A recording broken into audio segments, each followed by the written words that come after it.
What's up YouTube? It's N Square Sports coming back with another video. Today I'm going to be talking about the NBA and about just kind of the coronavirus situation. I kind of just went over it a week ago or so, but now I'm back today talking about it more specifically with the players and what I think about the whole situation. So up to date now, there are now 7 confirmed NBA players that have the coronavirus.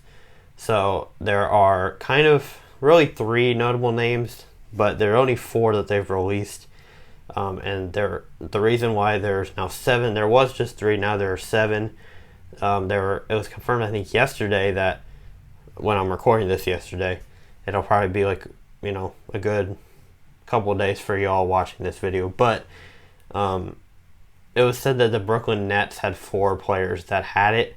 Now they're looking at the Lakers and other teams like that. So now because of the news that the Nets team kind of is infected by it, now they're searching the Lakers because the Lakers were the last team to play the Nets. So it's going to keep spiraling now. If the Lakers have it, then they'll look for the last couple of teams the Lakers have played. And it's going to keep going like that. So I'll get to a point in a second about why I think this is a big deal. But first of all, I'm just going to confirm the names real quick of players that have it. So Rudy Gobert is the first known person to have it in the NBA. And I say known very lightly because I'm not sure that he was the first one. And I'll get to that point in a second as well. So it's Rudy Gobert, and then Donovan Mitchell, his teammate, came out a couple of days after and said that he had it. And the least notable name probably on this list is Christian Wood. He's a player for the Pistons. Just because I know basketball, I know who this guy is. But he also has it on the Pistons, so they were kind of freaking out when he got it to see if any of his teammates have it. I'm not sure about that. They haven't released it yet, but I'm pretty sure somebody on the Pistons probably has it if he does. And then Kevin Durant is the most notable name probably on this list that has it. He just was said to have it. He's one of the Brooklyn Nets 4 that have it. So they have not released the names for the other Brooklyn Nets yet that have it, but those are the 4 names that we know for sure. There are 7 total, and I'm sure more. So my thoughts on this whole coronavirus NBA thing, I think that Rudy Gobert, even though he's the first confirmed person to have it, I don't think he should be blamed for this. And I know a lot of people are going to disagree and say, oh, well, he was the one who touched all the mics and everything like that.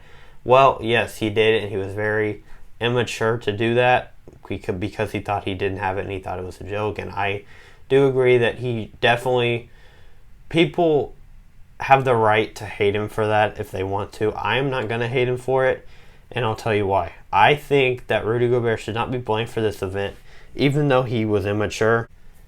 The reason is he very well could not have been the first player to have this disease.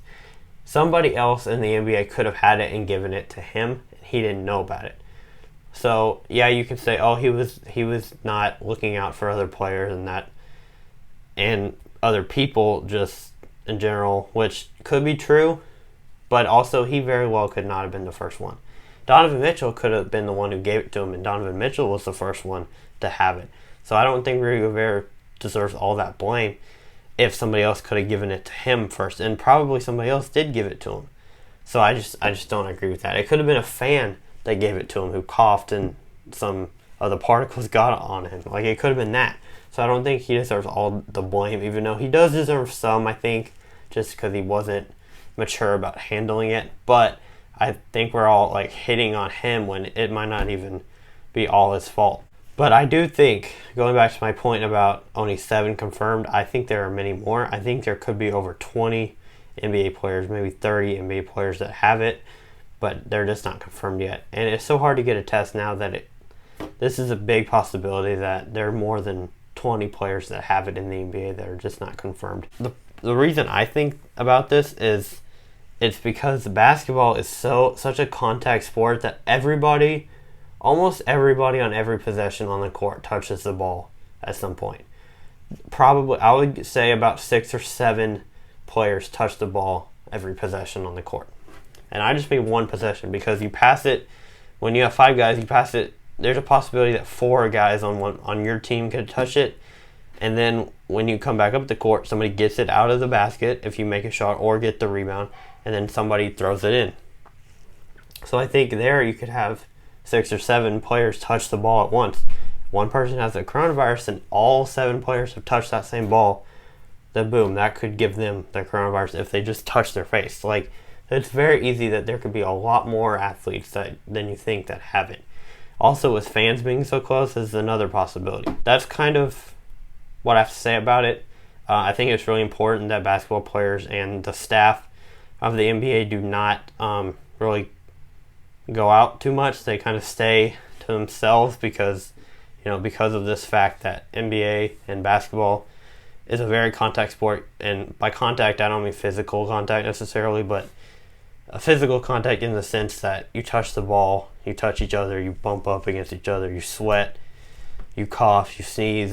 It's part of the sport. While in football, there's one football, you might only have 2 or 3 players touch it every down, which would not be the whole team. The whole team does not touch the ball every game, if that makes sense. Also, the football field is very big compared to the NBA court. So I think it's wise that the NBA suspended the regular season for now. Hopefully it comes back because I want to watch the basketball, but I understand completely why they shut it down, and I agree with their decision completely, even though I've already said it in another video. I'm just going to end the video here. So thank you all for watching this video. Like and subscribe, and I'll see you guys next time.